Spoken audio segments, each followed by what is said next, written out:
I'm Mark Bouris, and this is Straight Talk. Eddie Hearn, welcome to the episode of Straight Talk. Thanks for having me. Eddie, you're the chairman of Matchroom. You've got a great business. For me, I think you're the best fight promoter, best boxing promoter in the world, probably the biggest too. And one of the things I just want to say to you straight up, mate, is that I think everybody who's just gone through the COVID, particularly here in Australia, what you and DAZN have done together, that great partnership, that great marriage has just been unbelievable for us here because we've been stuck in our homes and we've been able to watch great fights just about every bloody week. Great content. You've been doing a fantastic job. So we just want to say straight up, thank you. And this week, I've got to say straight up, one of my all-time favorite fighters, Georgie Kambosos, good Greek boy, good Aussie Greek boy. He's fighting one of your boys, another Matchroom fighter. It's Teófimo López, like an all-time great, beat Lomachenko of all people. So that one's coming up this Saturday night. That is a big fight for us here in Australia. And how are you feeling about that fight? I can't wait. It's been a long time coming, that fight. And, Australian boxing's flying. It really is. Not just obviously guys boxing internationally, but Tim Tszyu, flying the flag for you guys over there with big crowds. Brock Jarvis, another great fighter, has just signed with us as well. Dempsey McKean, the heavyweight we had on our card on Saturday, and probably the highest profile fight of the year for an Australian.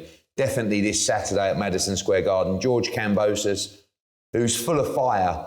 He's a big underdog in this fight because Lopez is a great fighter, but he's going to be giving everything, and I hope everybody in Australia tunes in. Yeah, so do I. Well, I think they will. And what's really interesting is your partnership, Matchroom's partnership with DAZN. It's quite an interesting it's a streaming model. It's a new model for you. You're a content provider. Matchroom's a great content provider globally, not just on fights, but a whole number of things. But just in terms of the boxing, DAZN has this in Australia. I don't know if you know this, but it's like $3 a month or something. $3 a month to have access to this app.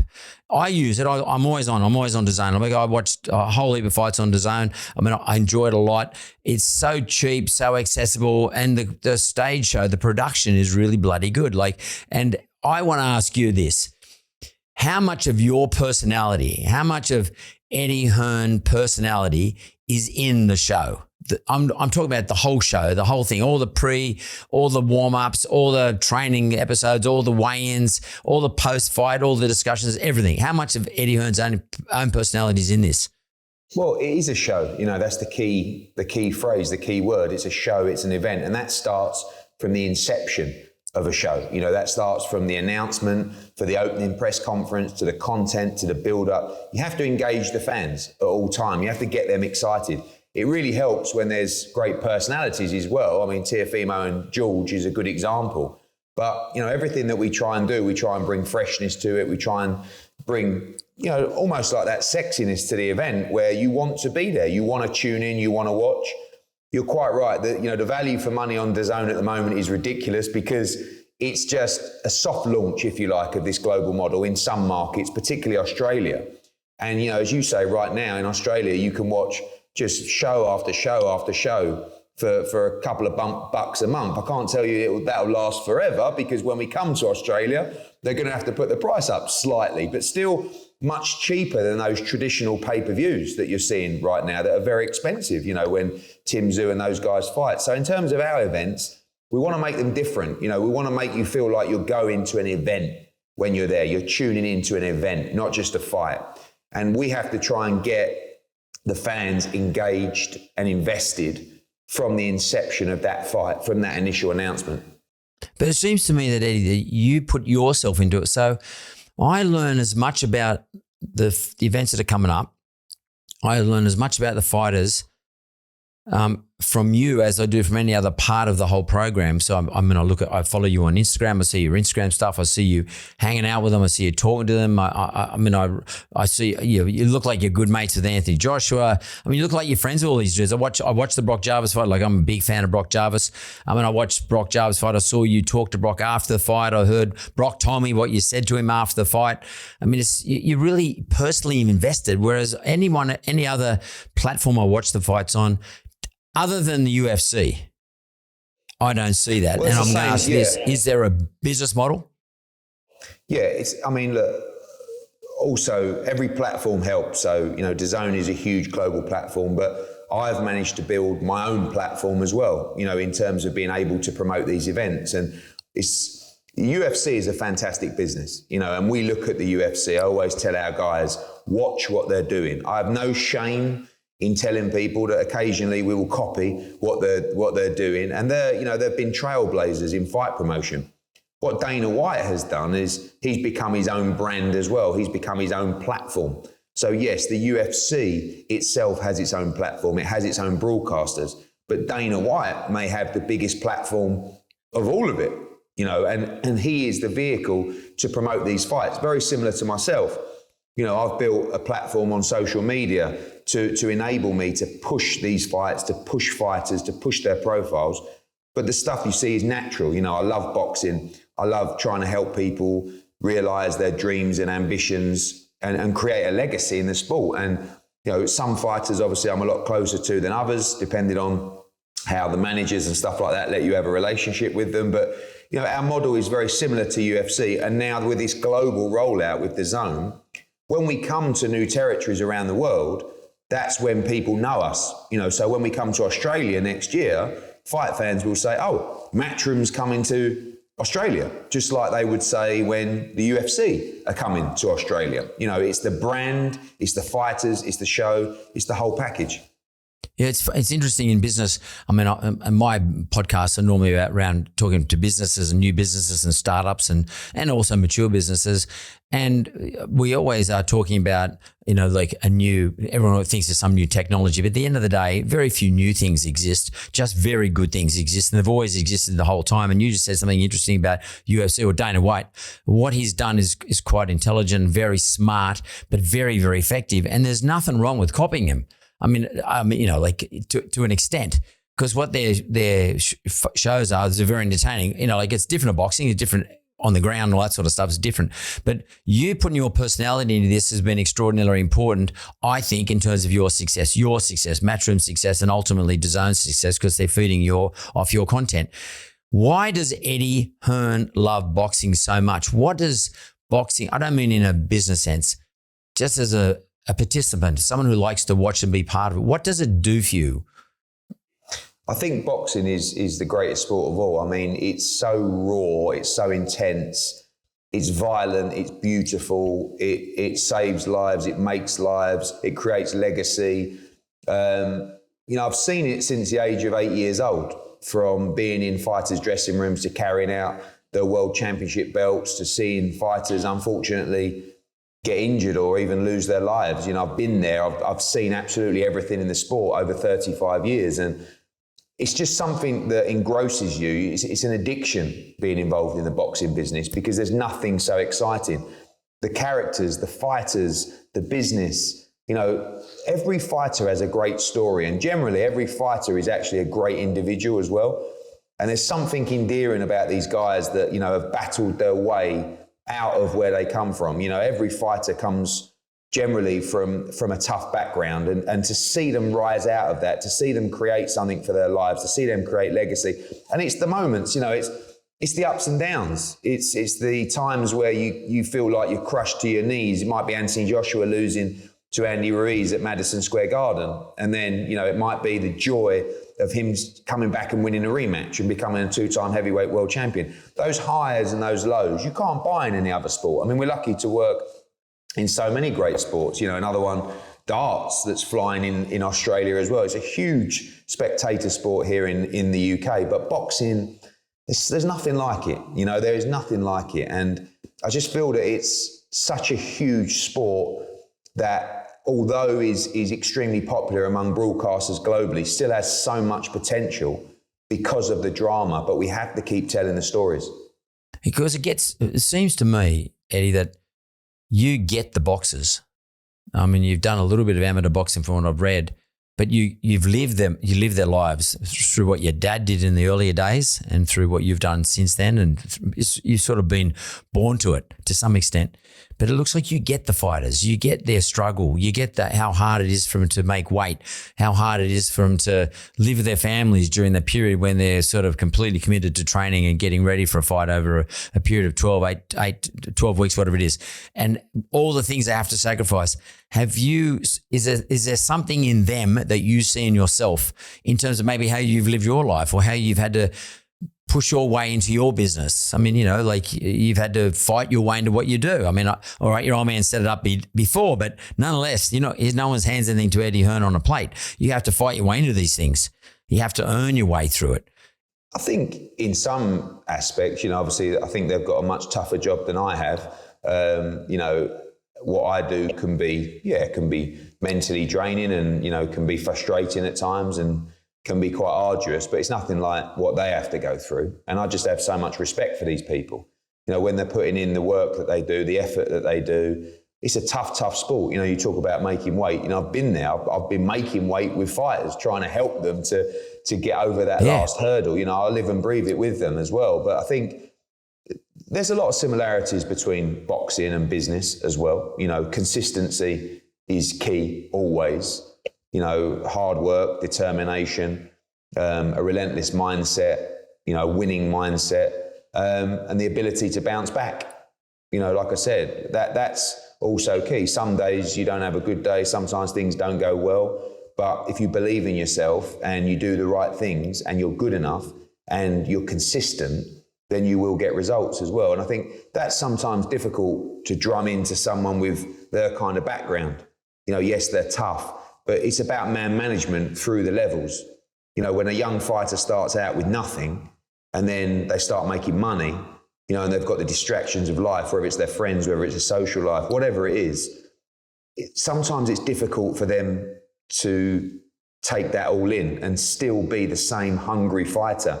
That's when you get the special fighters, the ones like Canelo Álvarez, the ones like Anthony Joshua, who I see work as hard now as I did when they had not a dollar in their pocket. And that's a special fighter. That's a special mindset. In a sport like this, how can you continuously go out, do those horrible runs in the morning, get bashed around in sparring, go out and fight in an amphitheatre in front of millions watching around the world when you don't need that anymore? Boxing for many people is a way out of where they come from, right? And so when you get out, Marvin Hagler, greatest quote of all time, it's very difficult to get out and do your hill runs in the morning when you're wearing silk pajamas. Right? So, but the greats still have that mindset. They still have that desire, and it's a winning mentality. So, in terms of the similarities between what I do and the fighters do, I'm much more comfortable just sitting at a desk and flying around the world and grinding. But it's the winning mentality, it's the winning mindset, and it's the work ethic. And ultimately, it doesn't matter what you do, whether you're a fighter, you're a businessman. That's what's going to see you through is consistency, is a winning mindset and ability, of course, but just the will to win. And that's something that most fighters have. Well, it's funny you should say that. You wrote a book called Relentless, 12 Rounds to Success, and you covered off a lot of those things you just talked about then. And I mean, I saw it was a bestseller back in 2020 or 2021. It was more recently. And you just said a mindset of winning. It just comes across to me that you have that mindset about yourself. I mean, you don't, I don't know, where the hell do you get your confidence from? Where did Eddie Hearn get his confidence from? I mean, you're going to think it's natural. You think, I don't know, it just seems to come to me. But when as a viewer, when I'm watching you, I'm thinking, God, this guy's cocky. He's got so much confidence. He's like an boxing encyclopedia. He knows all these fighters. He knows their last fight. He knows who went 12 rounds, who went 10 rounds, who made 5 rounds. At what point after the 3rd round did someone make a comeback? You're a boxing encyclopedia. Therefore, you must be a total student of everything you do. How important is for you to come across as that confidence in terms of being a good promoter to the fighters that you try to promote? What is it they're looking at from you? I think when you talk about like the encyclopedia of knowledge, I've studied boxing like when I was 8 years old, 9 years old, 10 years old. I was studying fighters' records. Every fighter that my dad represented was a hero to me. And that's continued through the years. And when I go to press conferences, people sometimes still don't believe that I don't have notes. You know, when I sit down to do a press conference, there could be 10 fights on the card. I've not prepped one word I'm going to say at that press conference. I turn up and I just start talking because that's natural. You know, I think the worst thing you can do at a press conference is, you know, and also we've got here, so-and-so, and that's a 8-round fight. You know, that doesn't work. It's not good enough. You've got to live and breathe a fighter's career. And the hardest thing about having a business that's grown to the levels that ours is, we have over 100 fighters. You know, back in the day when you had 4 or 5 fighters, you could literally speak to those guys 3 times a day. So they need to know that you're obsessed with your job of delivering for them. You know, I'm very vocal about these guys being my boss. And over the years in boxing, there's, you know, fighters have had the hard end of the stick from promoters. Promoters are the boss, right? And the fighters work for the promoter. That doesn't happen anymore, and that's not how it should be. So every one of the fighters that I represent is my boss. And I have no problem with saying it. You know, you ask Bob Arum or one of these older guys to stand up and say, yeah, I work for the fighters, they're my boss. They can't do it because it's a different kind of world and era that they come from. So, you know, when you're talking to a fighter, they have to know that you know them inside out. You know the route inside out. And it stems down from, you know, when a fighter makes their debut, I know already 6 or 7 guys that is the perfect guy for you to fight on your debut. This guy on fight 3, this guy on fight 5. When we get to double figures, I'll move you in the world rankings. Then this guy would be a good guy for a big profile fight for you to headline your own show. You know, this governing body has a champion that's a little bit weaker, and by the time we get there, his mandatory will be due. It's about man management of a fighter's career. There's too many people that don't really know what they're doing. But, you know, you live in a world in boxing where it's sexy to enter that world of business, boxing, right? It's the worst business in the world, trust me. And you can do your brains financially if you're not good enough or you don't know what you're doing. Yet still, people want to invest, people want to take a chance, people want to have a piece of the boxing business. So you're always up against competition that may have significant investment, but also has very little clue about what they're doing. But, you know, that's the challenge as a business and I talk about consistency over time. And consistency is a key word in everything that you do, because it doesn't matter, someone else comes into the business, you know, with a load of money, a big investment. We want to take over boxing. I've seen them a dozen times, but it might be a fight for a month. It might be a fight for 3 months. It might be a fight for a year. But quality and consistency will always see you outlast the competition. It's funny because that's what we saw what Triller did with Kambosos López. They bid a lot of money. Fight didn't eventuate, and they actually pulled out, and then you got the show. As let's call it an underbidder, but probably the sensible bidder in terms of pricing. And now you're putting the show on this weekend. I noticed something about what you do and I guess you got a whole team of people there working for you. And I've actually seen a few videos of you with your team, and I have actually spoken to your CEO, Frank Smith, and they're all pretty young team, pretty full on. But what I do notice is that what's very clever is you put up today, I think on your Instagram, on your stories, a picture of something that came out of Lopez's post where he talked about how much Mike Tyson helped him. And it's very clever to tie Lopez with Tyson. And then you put it on your stories. That's even more powerful. So you're sort of playing multiplayer games. Do you sort of try to help people out like Lopez with how to best leverage things like Instagram and maybe Facebook, but more importantly, Instagram and stories, and how to build their profiles and how to actually take themselves up into the higher atmospheres in terms of building their audiences? Yeah, I mean, look, digital presence and presence on social media is so important now for everybody, particularly fighters. You know, it's a big model if they can grow their following. So I think, you know, help and advice on how to do that is important, but I want them to be real. I want it to be them. You know, I think the worst thing you can do is go to a fighter and say, you know, you need to behave like this. You need to say this. You know, go to a press conference and say, right, you know, when you do a head-to-head, why don't you do this? You know, it has to be natural. Let it unfold. And it doesn't always, I say to fighters, you don't have to be the loudmouth bad man if that's not you. It's our job to create your brand and your profile and your persona with you, but let it be real. So someone like Lopez, who's very outspoken, I mean, he's gold. You know, I mean, I'm going to go to the press conference on Wednesday. He's going to come out the traps. He's going to just go for George Kambosos in the press conference. I'm going to probably be pulling them apart in the head-to-head. So, you know, some fighters need more work than others in that respect, but it's very important for it to be real as well. Can I ask you this? And this is a complicated question for someone who is knowledgeable as you, but what do you think is the hottest division in men's boxing at the moment? I love the lightweight division. There's some unbelievable fighters there. You've got Haney and Diaz, I think, not this week, the week after next. And you got Lopez and George Kambosos this week. You've got Lomachenko. He can still fight in the same division. There's a lot of good fighters in that weight division. But what do you think is the hottest division right now in boxing? Well, I think the heavyweight division will always be the glamour division. You know, that will always be the one that draws the casual fans in. You know, and I think casual fans are important because there's boxing fans and there's that hardcore following, and then there's the casual audience that come in for the big fights. Generally, that casual audience will come in for the heavyweight fights.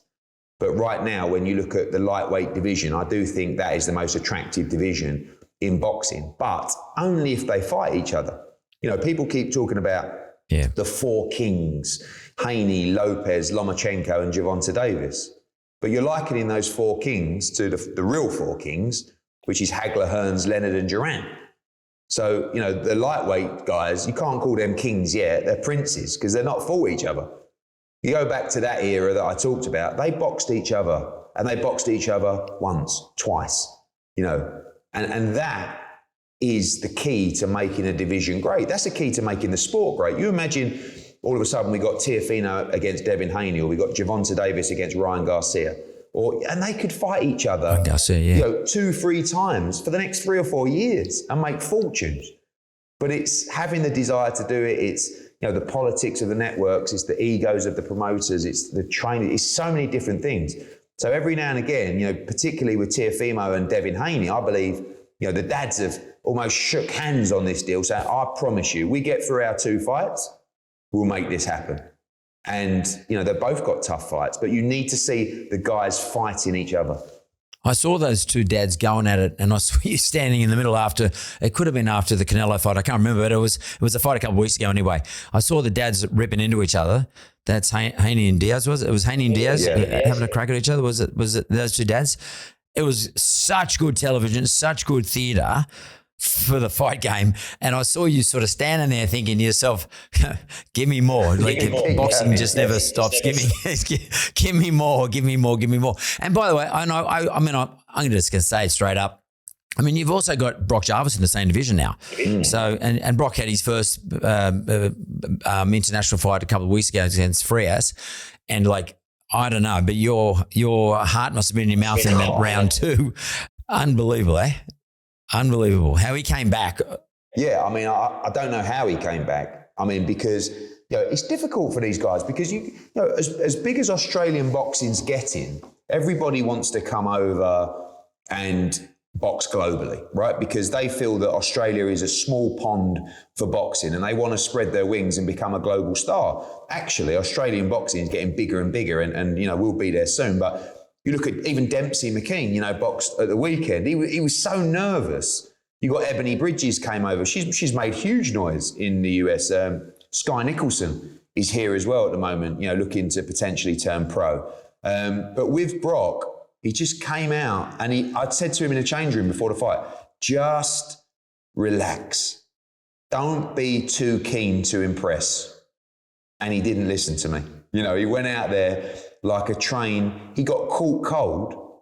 I mean, he showed so much heart in that round to stay on his feet. You know, it could have been stopped.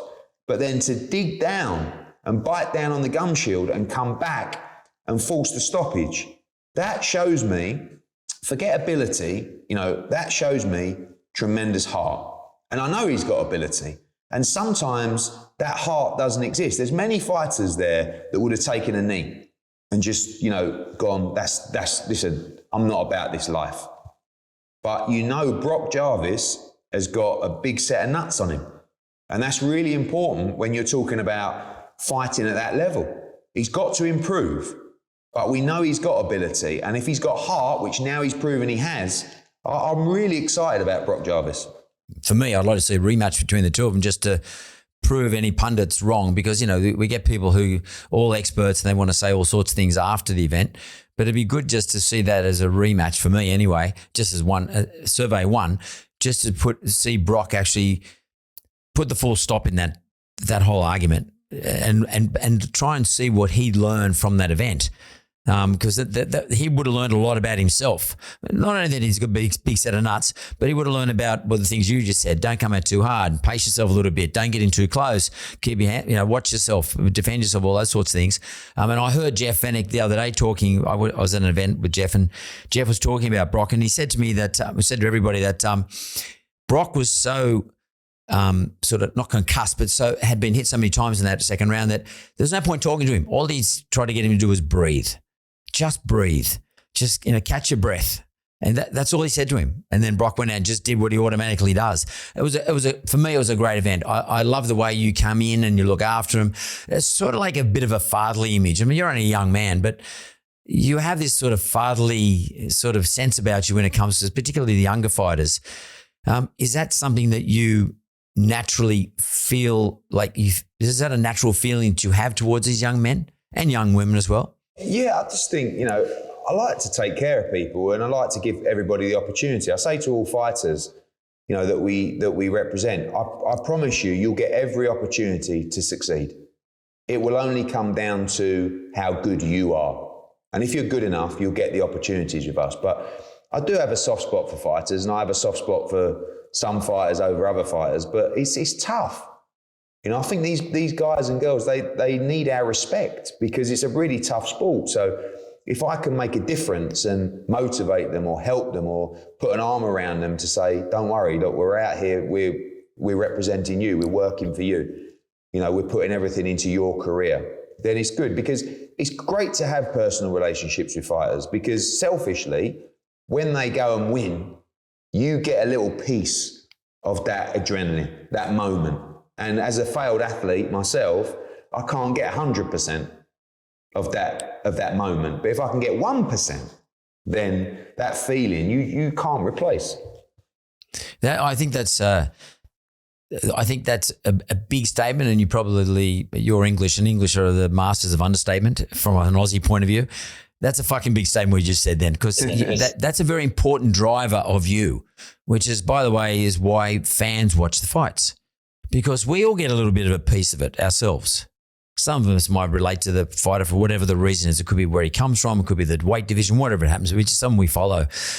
And when we talk about that, I do want to just raise the issue with you of people like Logan Paul and some of those, and you have promoted one of those. You have promoted some of those fights, particularly KSI. I mean, that was one of the early ones. What does that bring for boxing, do you think? And this is quite controversial in some corners. For me, it's not a controversial thing, but what do you think it brings for the boxing game? I think, when I did the first one, KSI against Logan Paul, I mean, it was quite amazing being a part of it. Looking at the audience, looking at the people that I saw drawn to boxing for the first time, looking at the demographic in the Staples Center in Los Angeles, looking at the numbers when we did a live press conference. I've never seen anything like it. You work so hard to drive the numbers and drive the attendance, and then all of a sudden you're doing a press conference and there's 4 million people watching globally. And you could be doing a Canelo press conference or an AJ press conference and there's not even 400 watching, and it's understanding that new audience. There's a lot of people who talk about, is it good, is it bad for boxing? It's always good to bring new eyes to the sport. The difference is when you bring those eyes, you have to keep them, you have to educate them, you have to feed them with content, and you have to hope they stick, or some stick. And if 4 million of those eyes globally were people that haven't watched boxing before or were new to the sport, if we can keep 10% of those, then it's great for the sport of boxing. Personally, I found it a little bit uncomfortable at times because I'm a boxing hardcore fanatic. You know, I feel so passionately about the sport. And what we were watching was not really boxing. You know, it was more entertainment. You know, we're doing a press conference and they're talking about each other's mums and your mum did this and mine. And, you know, and there were times when I was thinking, oh no, I'm not sure about all this. But it was a fantastic experience. And after that, you know, I sort of said to myself, that's it for us really in that. It doesn't mean I won't do it again, but, and you know, the broadcaster was more like, wow, this is amazing. We need to do more of these. But I just, you know, when you're so passionate about something, when you love something so much, it's difficult to do something that you truly don't believe in. You know, I understand it. It was great. I think it can work. I have no problem with Jake Paul. Jake Paul's, at least he's in fights, you know, not really against talented boxers, but fighters or, you know, MMA guys or now a guy who's had a few fights. So, but the stuff like, you know, Logan Paul against Floyd Mayweather, horrible to watch. You know, that's a bank job, as Floyd Mayweather called it. Logan Paul against KSI, 50-50 fight, just between two guys that can't really fight. You know, and it was entertaining. But for us, it was just an experience to say, all right, we understand it, we get it. It's probably worked quite well for us. I'm hoping some of those people that tuned in for that fight have stayed fans of boxing, have stayed followers of Matchroom Boxing, and our fighters have joined my platform as well. You know, I think that's the pluses to come out of it. Because when I see your team, so sometimes you would post up with your team, and I've seen photographs of some of the people in your group, in your gang, and I see them as being relevant, and probably they're all younger, and you guys probably would appeal to this younger audiences that are probably watching some of these YouTube fighters. So maybe you can get some of them to stick. How important is it for the Matchroom team to look relevant? Because you all look like really cool dudes, the whole gang. I mean, I've seen photos. Frank's looks cool. Like everyone's looks just really cool. When I go and look at your competition, they don't look so cool. They look a lot older, and then it's not cool. Like you guys are very stylized, very cool, very I don't know. For me as an Aussie, sort of London sort of guys. You know, like you got the accent, you got the look, you got the everything's working. Is that purposeful, or is it just happen that way? We are a young team. You know, we're a young team full of energy, and I think that, you know, in our business at Matchroom, we don't really hire at senior levels. We let people come through the business, grow through the business, understand the philosophy and the mindset of the business, and grow. You know, if you look at our team, I'm probably, you know, outside of some of the I think my PA and people who have been here for a long time, I'm the oldest person in the division. And I think it's important that younger generation come through, because you have to be attractive to that new generation. You have to be engaging. You have to have a similar mindset. You have to understand your target audience. And I think that's where it's very difficult for promoters these days, because you've got promoters like Bob Arum, he's 90 years old. You know, Frank Warren's 70 odd. My dad's 70 odd. You know, they don't understand the audience, and they don't understand what the audience wants from a content perspective, or particularly from an in-event experience. You know, and everything that we deliver, we want you to look at us and say, yeah, actually, wow, those guys are cool. That's a cool event. That's where we need to be. You know, if we're going to go boxing, we're going to go to Matchroom Boxing. Well, Matchroom has bought the content. For the last 5-6 weeks, you've been promoting the Lopez Kambosos fight this weekend. I have to tell you, this is one of the best build-ups, not just because I know George. It's one of the best builders of a fight, particularly in this division, that I've seen for a long time. This is sort of equal to like heavyweight stuff. So Matchroom, and this will be on DAZN, but Matchroom have done a brilliant job. I have to tell you straight up, Eddie, done a great job of promoting for this Saturday. I'm looking forward to watching the fight. I hope the best man wins. I actually hope it's going to be George, but he's up against it. And Lopez is certainly a world champion, as we know, because he holds the belts. I would love to see post that fight, the winner of that fight go off and fight the winner of Haney Diaz. So hopefully you can organise it for us. Eddie Hearn from Matchroom and DAZN, which is, your streaming service. Thanks very much. I really appreciate it, mate. This has been awesome. I can't wait for Sunday morning Australia, by the way. Saturday night New York. Sunday morning, it's Kambosos and Lopez. And thank you very much, Eddie Hearn, for your time. Thank you, Mark.